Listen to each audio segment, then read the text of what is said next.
दोस्तों नमस्कार। प्रगति education group में एक बार पुनः आप सभी का स्वागत है। हम लोग बातचीत कर चुके हैं पिछली कक्षा में यूपी टेट प्राथमिक स्तर से संबंधित सभी विषयों के वीडियो आप लोगों को निःशुल्क उपलब्ध करवाने हैं। ये संस्थान की जिम्मेदारी है। इसमें पर्यावरण का एक वीडियो एसपी सर के द्वारा प्रोवाइड करवाया जा चुका है। आज हम लोग हिंदी वर्णमाला पर बातचीत करेंगे, जो यूपी टेट में रीढ़ का काम करती है हिंदी विषय के लिए।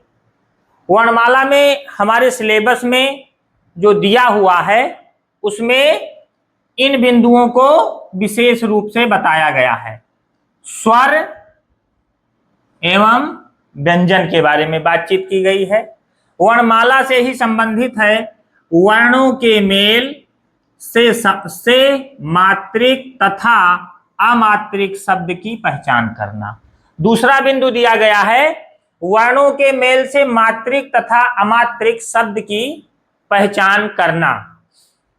तीसरा बिंदु हमारे विषय वस्तु में शामिल किया गया है वाक्य रचना। वाक्य रचना। चौथा बिंदु हमारे विषय वस्तु में शामिल किया है हिंदी की सभी ध्वनियां, ध्वनियों के पारस्परिक अंतर की जानकारी, उनकी आपसी जो उनके आपस में जो मेल है या उसमें जो अंतर है उसके बारे में जानकारी। अगला बिंदु शामिल किया गया है ध्वनियों, वर्णों, अनुस्वार, अनुनासिक एवं चंद्र बिंदु में अंतर। उसके बाद अगला बिंदु शामिल किया गया है संयुक्ताक्षर। जैसा कि नाम से ही स्पष्ट है, संयुक्त अक्षर, मिले हुए अक्षर एवं अनुनासिक ध्वनियों के प्रयोग से बने शब्द।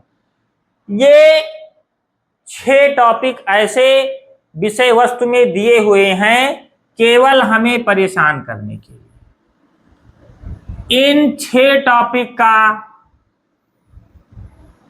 मूल है केवल वर्णमाला। यदि हम वर्णमाला ठीक से पढ़ लेते हैं, इसी वर्णमाला में ये 6 टॉपिक हमारे कवर हो जाएंगे। इसमें किसी भी बच्चे को परेशान होने की आवश्यकता नहीं है। किसी भी बच्चे को या किसी भी शिक्षक को इन 6 टॉपिक से परेशान होने की आवश्यकता नहीं है। ये सभी 6 टॉपिक केवल हमारे वर्णमाला के पढ़ लेने से पूर्ण हो जाएंगे।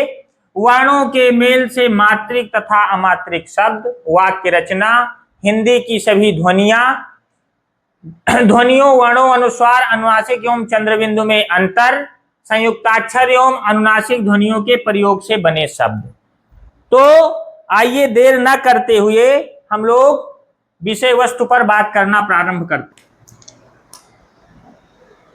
तो मेरे प्यारे साथियों, वर्णमाला हमें जो कि हिंदी विषय की वर्णमाला सीखना है, तो हिंदी विषय की वर्णमाला पर आने से पहले हमें सीखना है भाषा।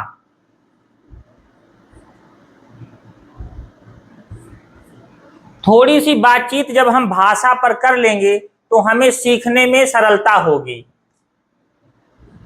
भाषा कितने प्रकार की होती है? तो भाषा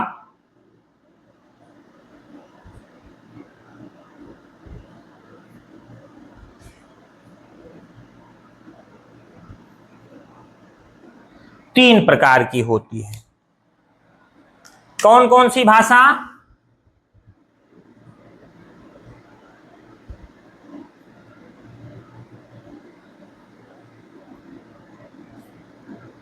नंबर 1 मौखिक भाषा, नंबर 2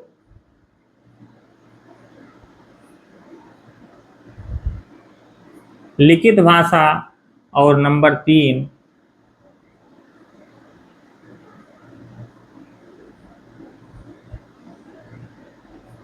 सांकेतिक भाषा। हम भाषा पर बातचीत करेंगे। मौखिक भाषा वो भाषा होती है जिसके माध्यम से हम अपने विचारों का आदान प्रदान एक दूसरे के आमने सामने रख कर करते हैं। ऐसी भाषा जो हम बोलते हैं वो सामने वाला समझ जाए, ऐसी भाषा को मौखिक भाषा, क्योंकि यह भाषा हमारे पास में बैठे व्यक्ति से हो सकती है, थोड़ी दूर पर बैठे व्यक्ति से हो सकती है, इसलिए यह मौखिक भाषा है। जब इसी भाषा के माध्यम से हम अपनी बात अत्यधिक लोगों के पास पहुंचाने का प्रयास करते हैं तो हमें लिखित भाषा का प्रयोग करना पड़ता है। फिर उसके बाद आ जाती है सांकेतिक भाषा। इसका प्रयोग हम अपने बच्चों के साथ कोई सामान उठाने के लिए या कोई ऐसा संकेत करते हैं कि अभी आ रहे हैं, अपने हाथों का यूज करते हैं, कहीं इशारा कर देते हैं, वो है हमारी सांकेतिक भाषा। अब मौखिक भाषा जो व्यवहारिक भाषा है, इसका यूज हम व्यवहार के रूप में करते हैं। उसके बाद जो लिखित भाषा है, जो हमारी लिखित भाषा है, इस पर हमें वर्णमाला से संबंधित बातचीत करनी है। तो जब हम लिखित भाषा,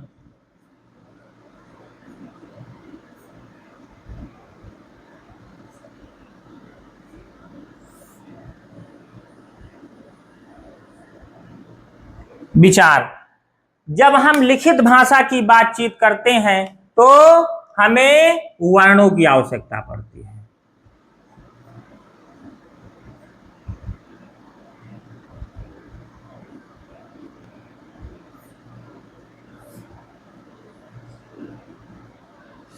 है। तो भाषा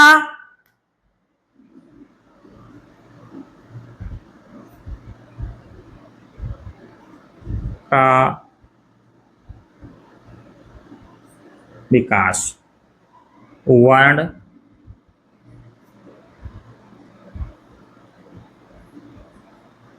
वर्णमाला,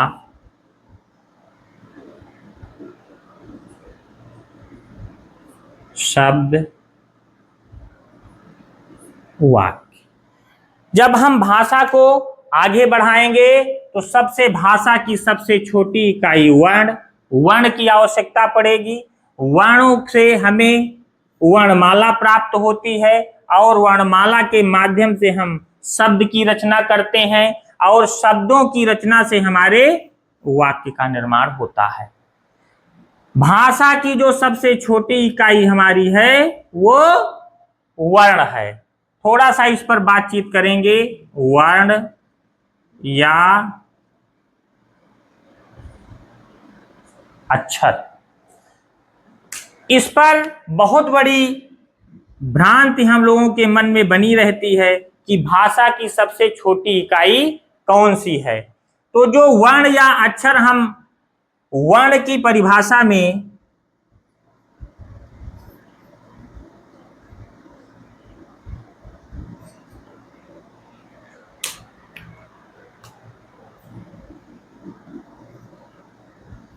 लिखते हैं, ध्वनियों का प्रारंभिक लिखित रूप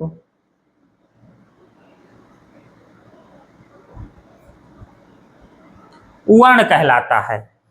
ध्वनियों का प्रारंभिक लिखित रूप वर्ण कहलाता है। जैसे ही हमारे मुख से कोई भी ध्वनि निकलती है, जैसे का, खा, म, ग, हमारे मुख से जब कोई ध्वनि क के रूप में निकली तो वो क है।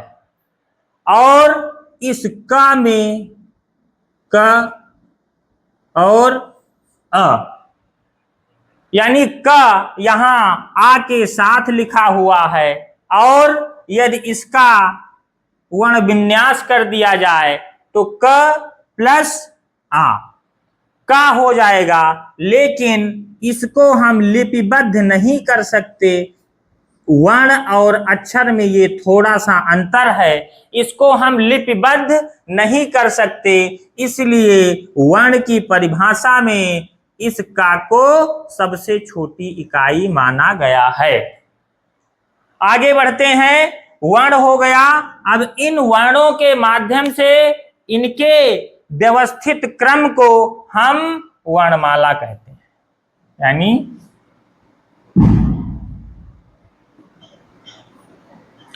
वर्णमाला किसे कहते हैं?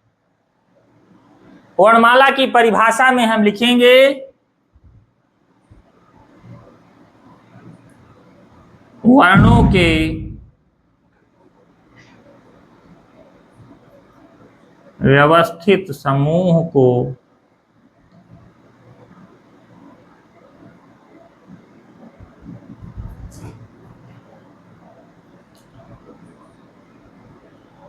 वर्णमाला कहते हैं।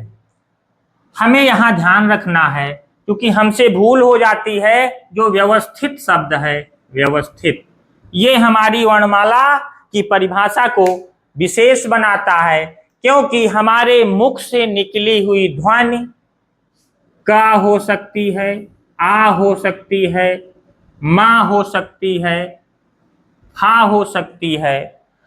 ये सारी ध्वनियां यदि व्याकरणबद्ध तरीके से, लिपिबद्ध तरीके से व्यवस्थित ना की जाएं, तो हमारी वर्णमाला हम समझ नहीं पाएंगे और निश्चित रूप से हम शब्द का निर्माण, वाक्य का निर्माण नहीं कर पाएंगे।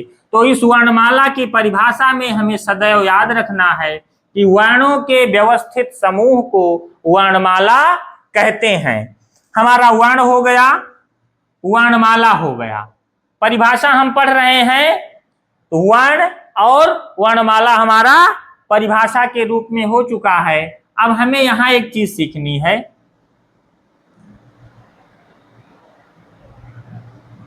शब्द।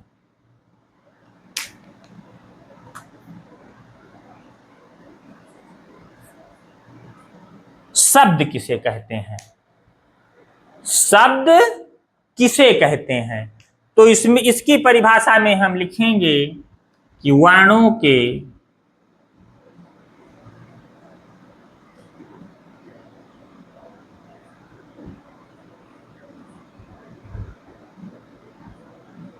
व्यवस्थित समूह को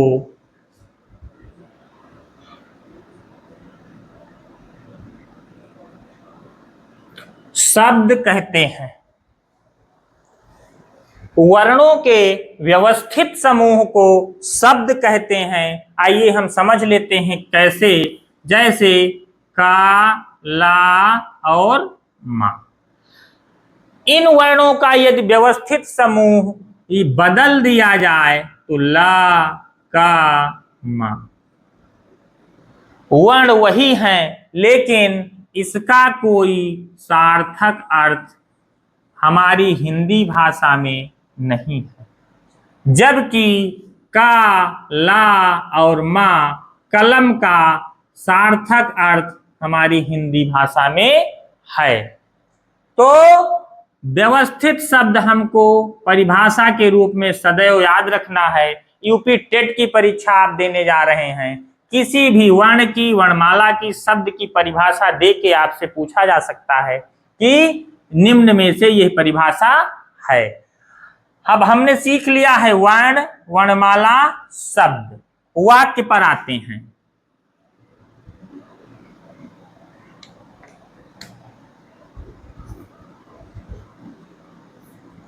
वाक्य किसे कहते हैं?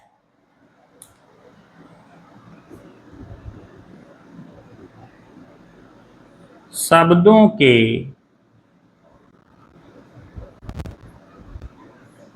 व्यवस्थित समूह को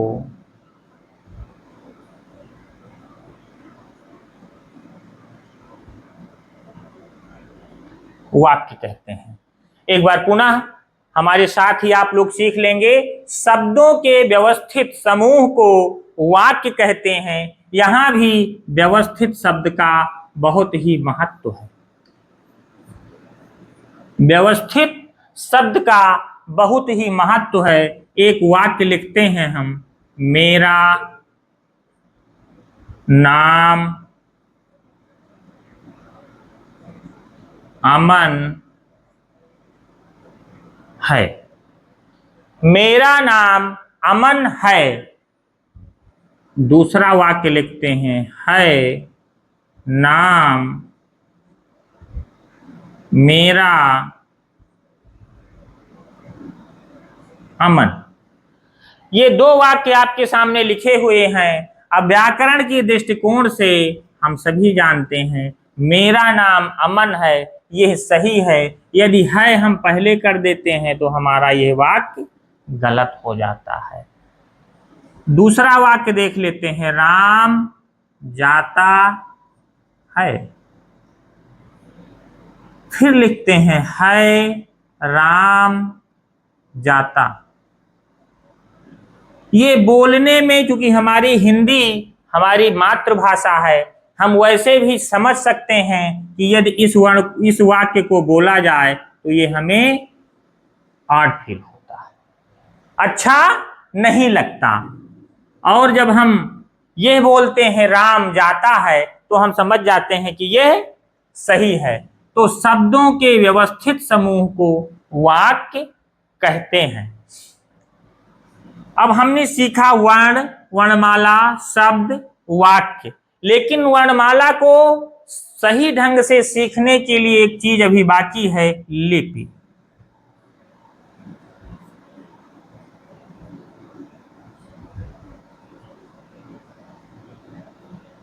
लिपि किसे कहते हैं?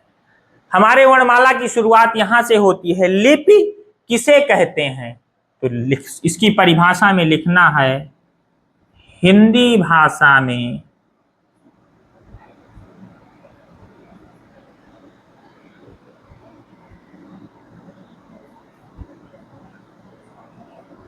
वह चिन्ह जो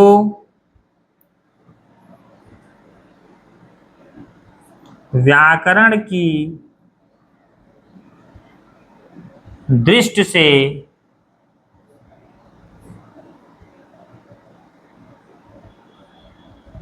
लिखे जाते हैं उसे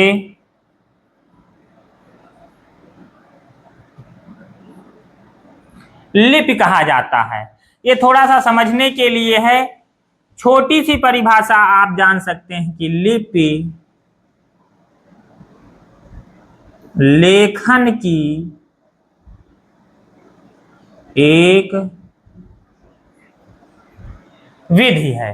लिपि लेखन की एक विधि है।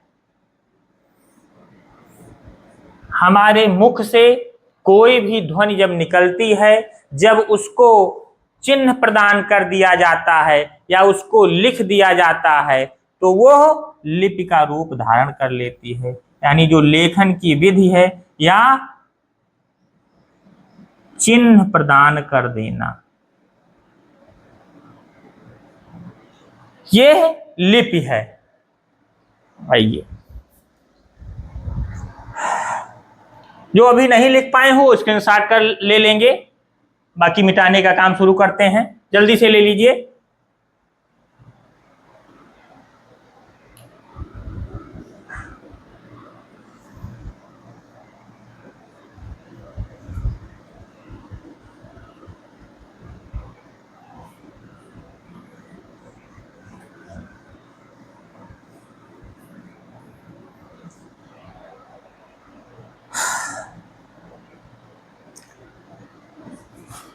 वर्णमाला शुरू करते हैं।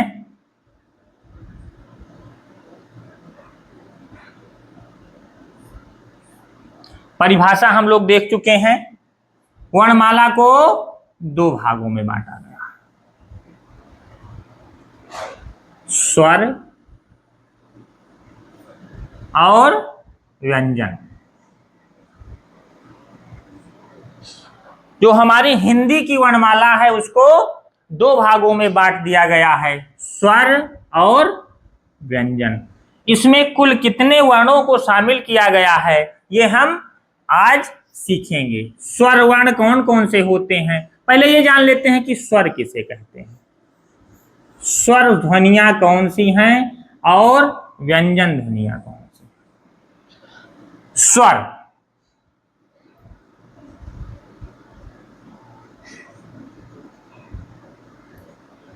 ऐसी ध्वनियां जिसे हम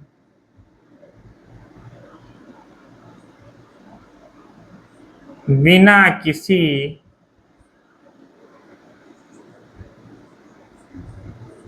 अन्य के सहारे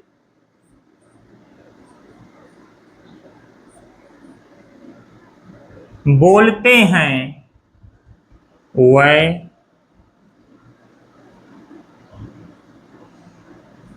स्वर ध्वनियां होती हैं। परिभाषा में हम इसको और थोड़ा सा छोटा कर सकते हैं, हम लिख सकते हैं स्वर सदैव स्वतंत्र रूप से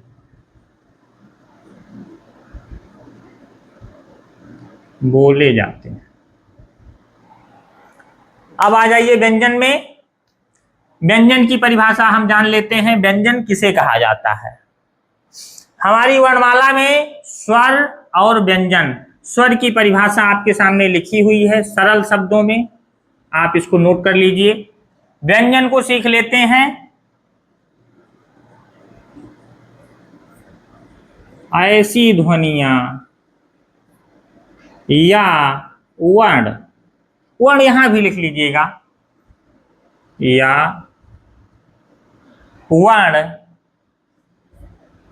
जो स्वर की सहायता से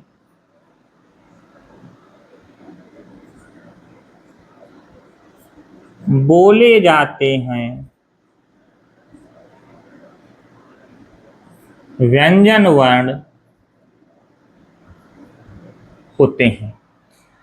ऐसी ध्वनियां या वर्ण जो स्वर की सहायता से बोले जाते हैं, व्यंजन वर्ण होते हैं। यानी कि हम समझ सकते हैं कि जितने भी व्यंजन वर्ण हैं वह स्वर की सहायता से बोले जाते हैं। एक बार पुनः सीखेंगे।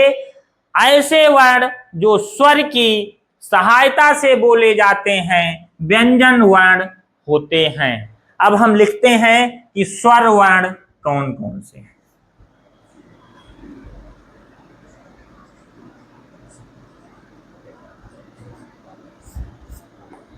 अ,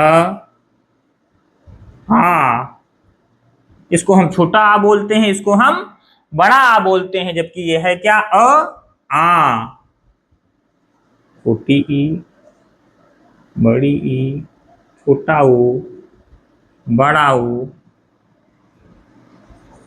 री, ए, आए, ओ, आओ, और आ। आ, ई, उ, री, ए, आए, ओ, आओ, और आ। इनकी संख्या हम गिन लेते हैं। 1 2 3 4 5 6 7 8 9 10 11 12 और 13। प्रश्न पूछा जाता है कुल स्वरों की संख्या होती है। यदि कुल शब्द जोड़ दिया गया है हमारे प्रश्न में तो हमें उत्तर कर देना है 13। अब स्वर के भी भाग, हम आज की इस वीडियो में स्वर को सीखेंगे। हमने स्वर वर्णों को व्हाइट बोर्ड पर लिख लिया है। इनकी पूरी संख्या 13 है। यानी कि कुल स्वर की जब बात की जाएगी तो परीक्षा के दृष्टिकोण से यदि प्रश्न में कुल स्वरों की संख्या की बात की जाएगी तो हमें 13 लिख देना है, 13 वर्ण। यदि हमसे मूल स्वर की बात की जाए कि हिंदी वर्णमाला में मूल स्वर की संख्या कितनी है, तो हमें 11 कर देनी है। अब 11 कैसे कर देनी है? मूल स्वरों की संख्या 11 क्यों कर देनी है? क्योंकि जो हमारे स्वर में अंग और आह, ये दो वर्ण ऐसे शामिल हैं कि ना ये पूर्ण रूप से स्वर हैं, ना ये पूर्ण रूप से व्यंजन हैं। इनको अयोगवाह की श्रेणी में रखा गया है। अयोगवाह। इन दो वर्णों को अयोगवाह कहा जाता है। परीक्षा के दृष्टिकोण से ये बहुत ही महत्वपूर्ण है और इनका भी विभाजन हुआ है। अंग को अनुस्वार कहा गया है और आहा को विसर्ग कहा गया है। कभी भी यदि इन वर्णों की, चूंकि ये यूपी टेट में स्पेशल इन ध्वनियों का जिक्र किया गया है, तो सबसे महत्वपूर्ण है, हमें ये याद रखना है कि इन दोनों का यदि विभाजन करके पूछा जाए तो अंग को अनुस्वार कहा जाएगा, आहा को विसर्ग कहा जाएगा। यदि दोनों वर्णों को मिलाकर बात की जा रही है तो हमें अयोगवाह जाने रहना है। अंग और आहा अयोगवाह ध्वनियां हैं या अयोगवाह वर्ण हैं। एक बिंदु यहां और हमें सीख लेना है। यदि मात्रा काल की बात की जाए, मात्रा के आधार पर स्वर, तब हमें 10 कर देना है। क्यों कर देना है? क्योंकि हमारी हिंदी वर्णमाला में अ, इसकी कोई मात्रा नहीं है। ये अवर्ण सभी वर्णों में शामिल है। मात्रा के आधार पर, क्योंकि ये विवादित प्रश्न है, कई बार इस पर टिप्पणी हो चुकी है, लेकिन आप जाने रहिए। अब यदि हम अपने वर्णमाला से स्वर में से अंग और आ को बाहर कर देते हैं तो 11 याद रखना है, कुल वर्ण 13 याद रखना है, मात्रा के आधार पर 10 याद रखना है। अब स्वर वर्णों को उच्चारण के आधार पर, उच्चारण के आधार पर 3 भागों में विभाजित किया गया। 3 भागों में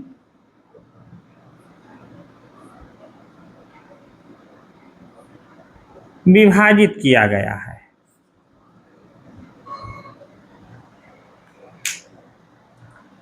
वो कौन कौन से हैं?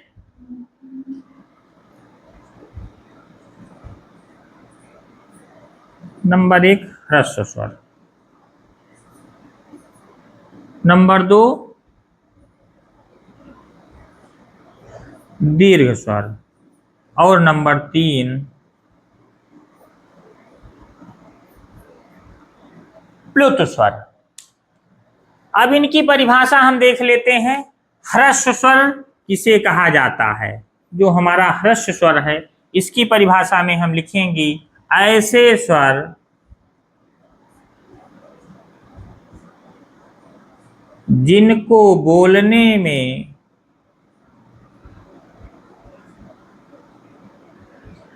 एक मात्रा काल का समय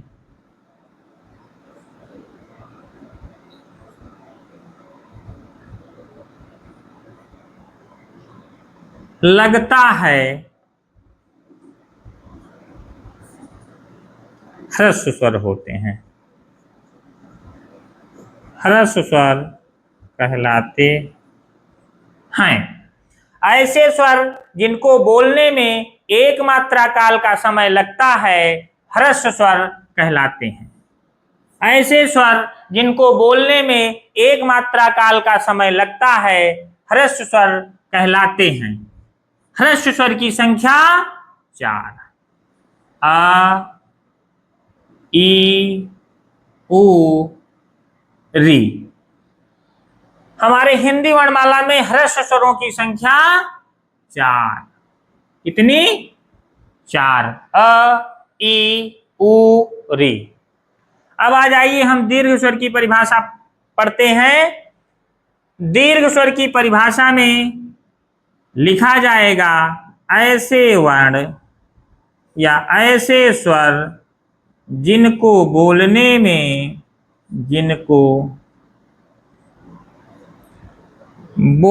में दो मात्रा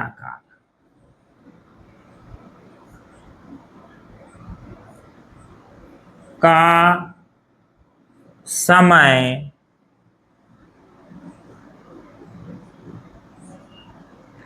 लगता है, दीर्घ स्वर कहलाते हैं। अब वर्णमाला हमारी लिखी हुई है यहाँ आ, ई, उ और री। हमारी वर्णमाला से कौन कौन से वर्ण हो चुके हैं, जो लिखे जा चुके हैं? आ, ई, उ, री, अंग, आह। इतने वर्ण हम इनका विभाजन कर चुके हैं। आ, ई, उ और री, ये 4 ऐसे वर्ण हैं जो ह्रस्व स्वर के अंतर्गत आते हैं। अंग और आह अयोग वाह के अंतर्गत आते हैं। इनका भी विभाजन हम अनुस्वार और विसर्ग के रूप में कर चुके हैं। बाकी जो वर्ण बचते हैं वो सब दीर्घ स्वर के अंतर्गत आएंगे।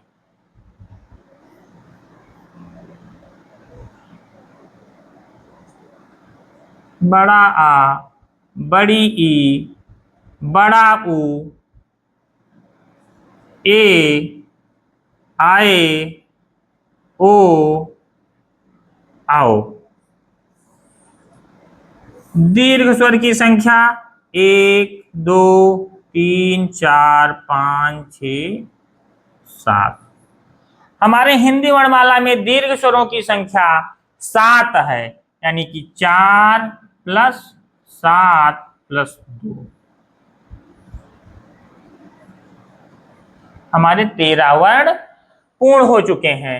ह्रस्व स्वर और दीर्घ स्वर और अयोगवाह को मिलाकर। जो तीसरा हमने लिखा है प्लुत स्वर।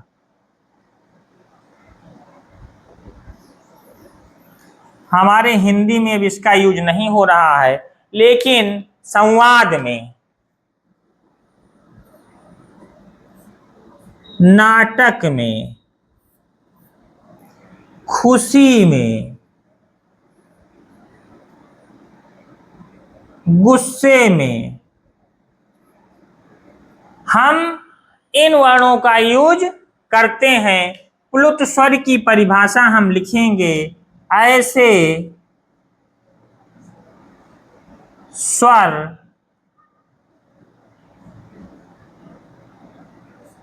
जिनको बोलने में 3 मात्रा काल का समय लगता है,